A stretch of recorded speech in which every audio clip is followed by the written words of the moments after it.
Bonjour Bruno Gollnisch. Bonjour. On parle beaucoup en ce lendemain de 1er mai de violence. Violence d'extrême gauche, mais aussi, faut-il croire, violence d'extrême droite.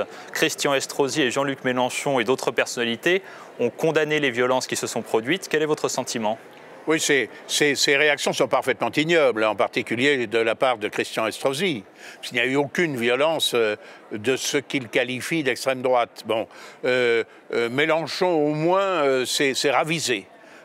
Déjà apporté à son crédit. Il est évident qu'on se trouve en présence, depuis des années, de bandes organisées, qui ont été organisées, il faut bien s'en souvenir, avec la complicité de l'État, qui a laissé faire quand, à mon avis, il n'a pas un peu...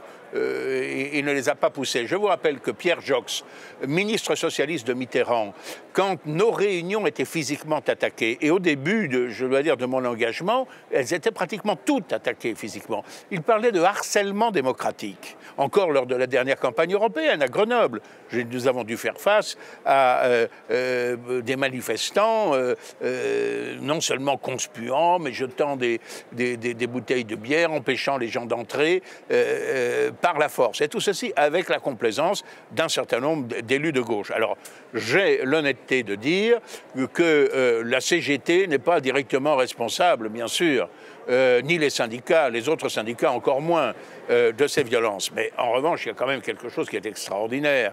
C'est que ça se développe, ça s'amplifie, et apparemment dans une quasi-totale impunité. Or, ça n'est pas du tout un fait inéluctable.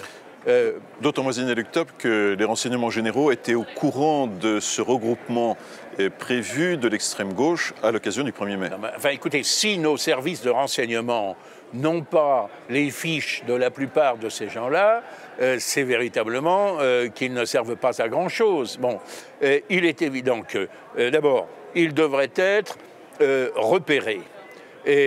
Et pour les repérer, pour les contrer, c'est très facile. Comme l'a proposé Jean-Marie Le Pen, il suffit de les arroser.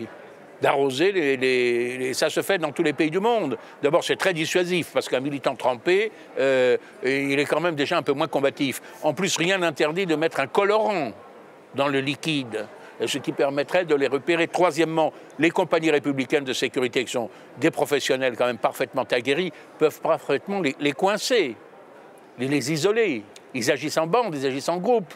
Il y en a 1200. Alors évidemment, il faut prévoir en amont les paniers à salade suffisants, les commissariats de police, les locaux pour la garde à vue, les magistrats pour les traduire en comparution immédiate. Ils doivent être par conséquent bloqués, repérés, arrêtés, condamnés, et condamnés lourdement. Parce que le fait de mettre le feu à des locaux, de détruire, de lancer, je ne dis même pas les cocktails Molotov, c'est une tentative d'assassinat, mais même un pavé sur les services de police, un pavé, ça peut tuer un pavé. Bon, c'est un acte d'une extrême gravité et qui doit être jugé comme tel. Alors, je partage tout à fait l'opinion de Marine Le Pen, je partage même, une fois n'est pas coutume, l'opinion du nouveau secrétaire général du Parti socialiste, Olivier Faure, qui demande une commission d'enquête. Je pense que c'est sans doute pour régler ses comptes avec cet ancien socialiste que j'ai bien connu, qui est l'actuel ministre de l'Intérieur, Gérard Collomb. C'est tout à fait nécessaire. Quant à l'assimilation avec les prétendues violences d'extrême droite, je vous rappelle que tout ça vient en réalité toujours de la gauche et de l'extrême gauche. Alors, est-ce que c'est la complaisance? Est-ce que c'est de la part de Gérard Collomb la crainte de bavure? Alors, c'est vrai que de temps en temps, eh bien, il y a des risques. Mais ces risques, ils doivent être assumés par les manifestants. On dit toujours le syndrome Malik Oussekine. Malik Oussekine était un garçon à la santé extrêmement fragile. Bon, qui n'avait rien à faire dans cette manifestation. Le jeune Méric, qui a été... il n'a pas été tué par la police. Il n'a pas été tué par la police d'abord. Il a agressé, il a fait partie d'une bande, ces bandes d'extrême gauche violentes, les Antifa, qui ont agresser, là pour le coup, des militants d'extrême droite. Bon, il s'est pris un coup de poing, il est tombé, il est mort. Lui aussi avait une santé extrêmement fragile. Et n'en déplaise à l'ex-député socialiste Ryan Sipel, qui faisait pleurer dans les chaumières à ce sujet, les véritables responsables de cela, ce sont précisément les bandes d'extrême gauche qu'il avait incorporées et qu'il avait entraînées et portées à cette action. Pareil pour le malheureux là, du barrage Rémi Fraisse, du barrage de Sirvin, dont on a fait un martyr. C'est un accident.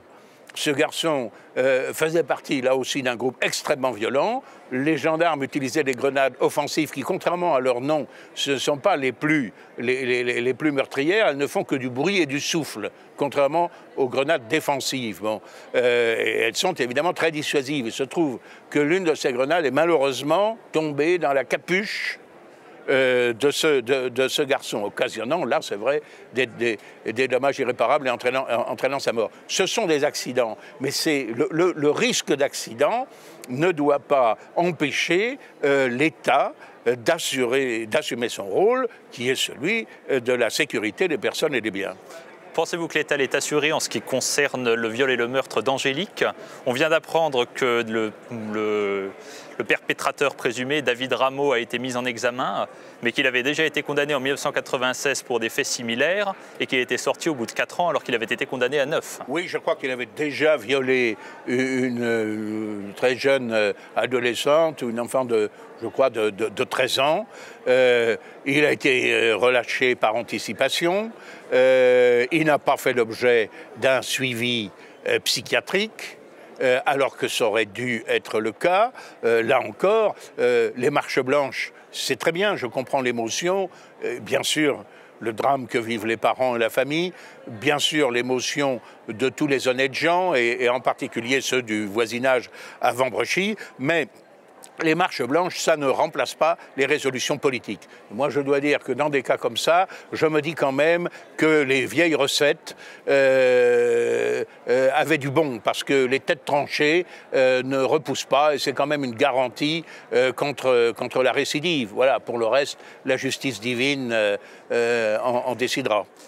Et que pensez-vous de l'appel des 300 contre l'antisémitisme qui a été lancé ce 22 avril?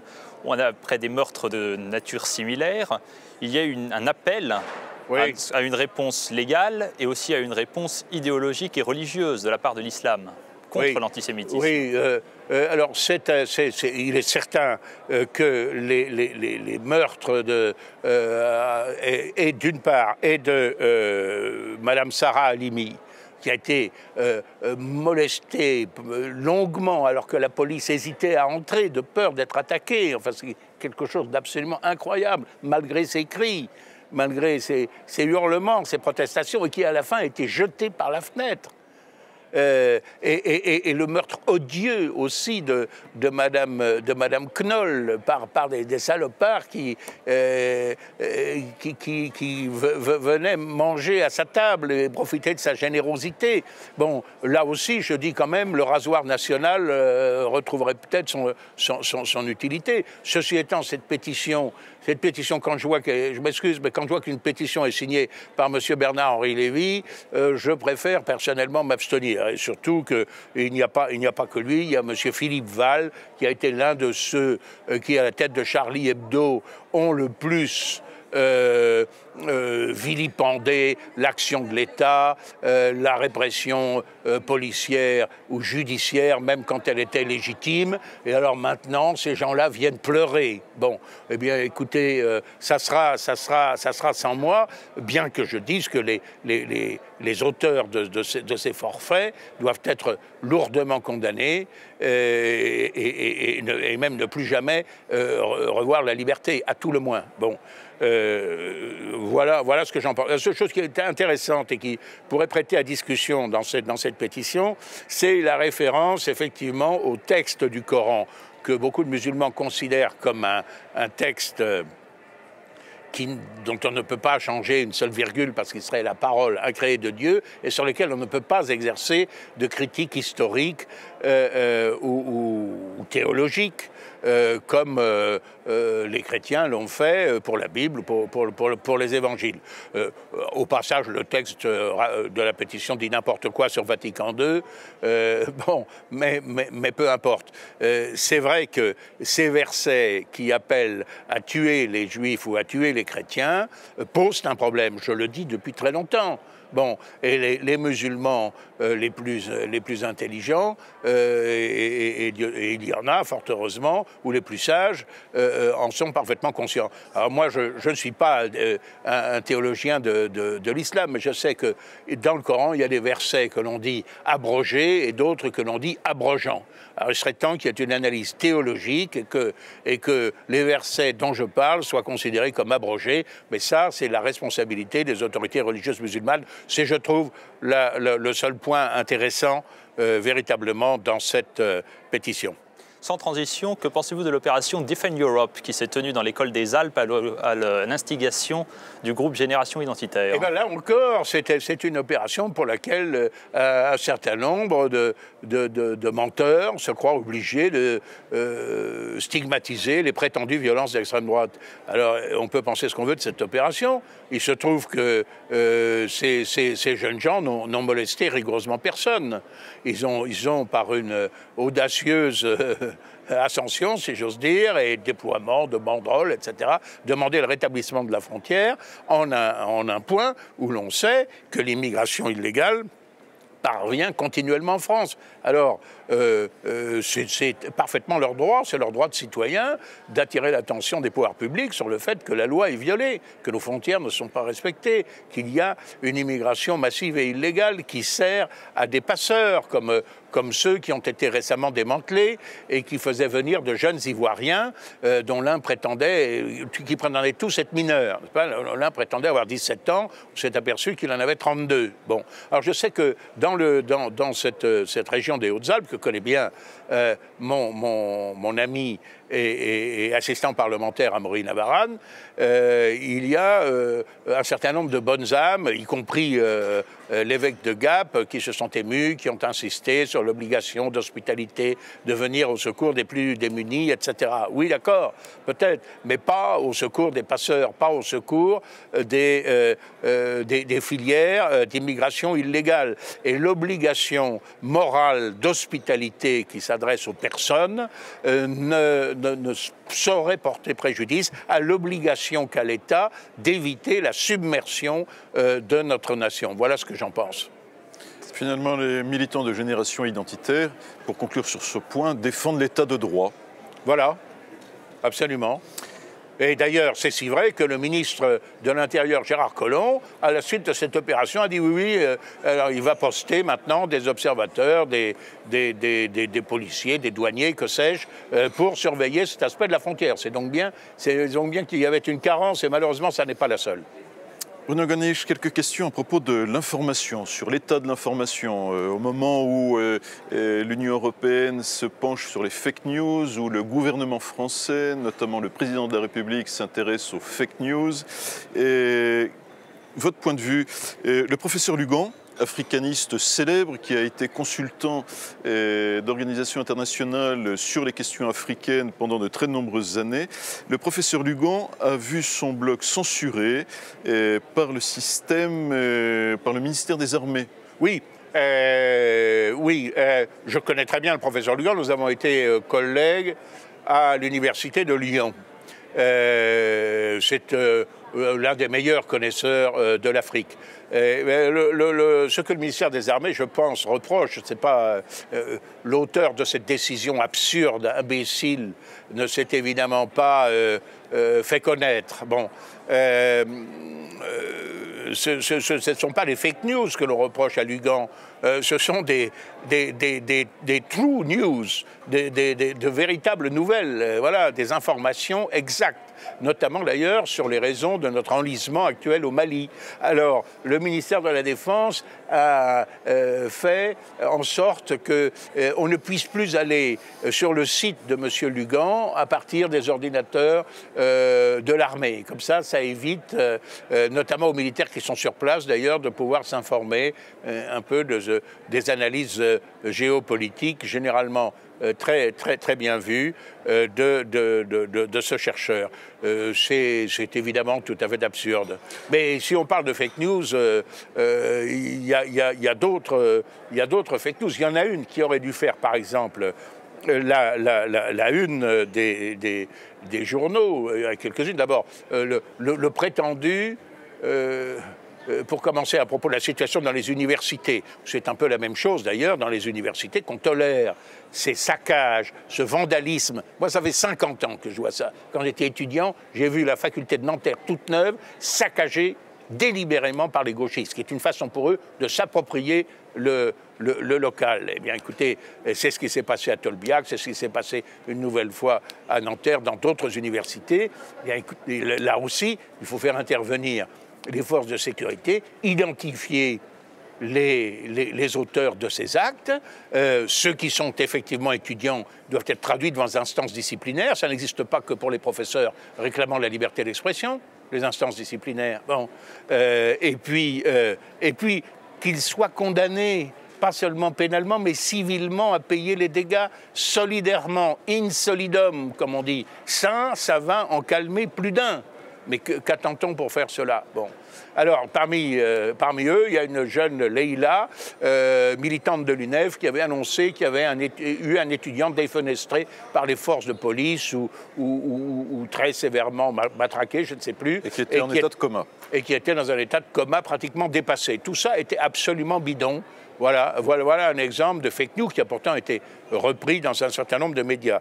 Il y a une autre fake news qui aurait dû faire la une des journaux, c'est quand même, et qui a été révélée par la conférence de presse qui a été tenue à La Haye par les observateurs russes de l'Organisation internationale pour l'interdiction des armes chimiques, c'est que vraisemblablement, comme on pouvait s'en douter, l'affaire de l'utilisation des gaz toxiques à Douma en Syrie était un bidonnage des islamistes qui ne voyaient plus que le recours à ce montage pour s'en sortir. Et quand même, à La Haye a été présent à la tribune devant la presse internationale le jeune gamin dont je n'ai plus Hassan Diab, le jeune garçon que l'on voit prétendument atteint par ces gaz sur la vidéo dont l'image est diffusée derrière lui. Qui a fait le tour du monde. Et le gamin raconte, ils sont venus nous dire qu'il fallait d'urgence aller à l'hôpital. On est arrivé à l'hôpital, et là, on nous a arrosés. Et on montre qu'il se porte parfaitement bien. Et il n'a jamais reçu de gaz toxique. Je veux dire, cette information qui dément par conséquent, ou qui est en tout cas de nature à mettre en cause ce qui a été présenté comme vérité officielle par le gouvernement américain, par le gouvernement français, par le gouvernement anglais, aurait dû faire la une des journaux. Eh bien non, ça a été publié de façon assez confidentielle. Moi j'ai vu la photo, c'est sans équivoque. Il y a aussi une fake news intéressante concernant le colonel Beltrame. Oui. Aussi, mais le colonel Beltrame, on a prétendu, par exemple, que sa famille s'opposait à ce que des mairies du Front National donnent son nom à une rue ou une place de leur ville. La mère de ce héros a formellement démenti. Mais entre-temps, comme ça pouvait... comme ça nuisait à l'image du Front National, ça a été publié dans l'essor de la gendarmerie, ça a été publié, je crois, dans le Parisien, ça a été publié dans le Figaro, au moins dans le blog du Figaro. Voilà, c'est là aussi. Et l'information venait d'un journaliste qui avait été pendant très longtemps à l'agence France Presse. Alors quand on nous dit qu'on va réserver, qu'on va donner un label de sérieux, n'est-ce pas, à un certain nombre d'agences de presse répertoriées ou un certain nombre de journaux qui sont évidemment ceux du système, qu'ils soient de sensibilité de gauche ou de droite, eh bien, je crois que tout le monde peut être éclairé là-dessus. C'est bonnet rose et rose bonnet. C'est pas, d'ailleurs, je voudrais revenir d'ailleurs à la Syrie, parce que c'est pas, je parlais je parlais du jeune Hassan Diab qui se porte comme un charme et que tout le monde entier a présenté comme victime de gaz toxiques, mais c'est pas le seul cas. Il y a quand même un problème qui se pose, qui est couvert par le secret défense, bon, mais qui se pose relativement à nos fameux missiles de croisière. Il semblerait, d'après certaines informations, mais qui n'ont pas été démenties par le ministère de la Défense, que nos missiles de croisière navale n'aient pas eu du tout les performances que M. Macron leur a prêtées. Et en particulier, semble-t-il, sur 3 frégates multimissions, qui sont nos navires les plus puissants après le porte-avions Charles de Gaulle. Deux d'entre elles, l'Aquitaine et l'Auvergne, n'aient pas été en mesure de tirer semble-t-il, je dis ça avec beaucoup de précaution, mais n'aient pas été en mesure de tirer leurs missiles. Seule, je crois, la frégate multimission Languedoc aurait pu le faire. Est-ce que c'est par la suite d'une défaillance technique? Est-ce que c'est à la suite des brouillages électroniques, ce qu'on appelle les contre-mesures électroniques faites par les Russes? Je pense qu'il y a là quand même un dossier sur lequel il conviendrait de se pencher. Le président Macron était aux États-Unis. On a parlé de réussite diplomatique. Est-ce votre avis? Non, pas du tout. C'était assez extraordinaire, d'ailleurs, cette affaire, parce qu'il n'a obtenu satisfaction absolument sur rien. Alors, les tapes dans le dos, les embrassades, les poignées de main ostensibles, etc., ne peuvent masquer que M. Macron n'a pas fait bouger d'un iota les positions de M. Trump. C'est même d'ailleurs l'inverse. Parce que officiellement, M. Macron était parti pour conseiller à M. Trump de respecter, de ne pas dénoncer l'accord intervenu avec l'Iran, bon, que M. Trump veut dénoncer. Et puis, on s'est aperçu au fil des conférences de presse que M. Macron disait, ben oui, il faut peut-être négocier un autre accord, etc. Ce qui est, autrement dit, il a fait un très grand pas dans la direction de Trump. Il est évident que les autres signataires, comme les Chinois, les Russes, etc., ne veulent pas en entendre parler. Et par conséquent, là ne s'improvise pas diplomate qui veut. Et je dirais que pour dîner avec le diable, dit-on, il faut une grande cuillère. Ben, évidemment, quand on va voir, M. Trump n'est peut-être pas le diable, mais il est quand même le représentant de la principale puissance militaire et économique du monde. Et il faut avoir quand même autre chose dans sa besace pour le faire changer d'avis. Je pense qu'on aurait mieux fait de s'abstenir. À propos de l'Europe, il y a dans les institutions européennes 3 langues officielles. Le français, l'allemand et l'anglais.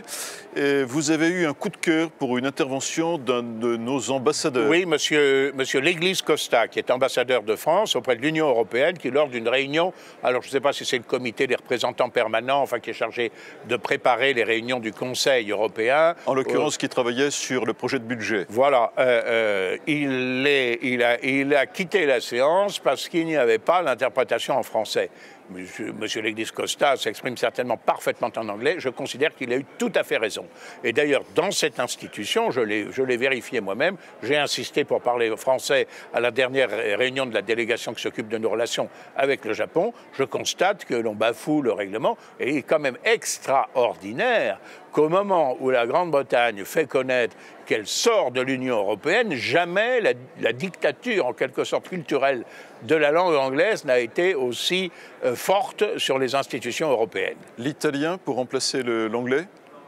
Non, mais nos collègues italiens et espagnols s'exprimaient très souvent en français. Et par exemple, mon collègue Borghezio était tout à fait scandalisé que feu Michel Rocard, paix à son âme, affecte dans la commission de s'exprimer en anglais que Borghezio ne comprenait pas, alors qu'il comprenait très bien le français.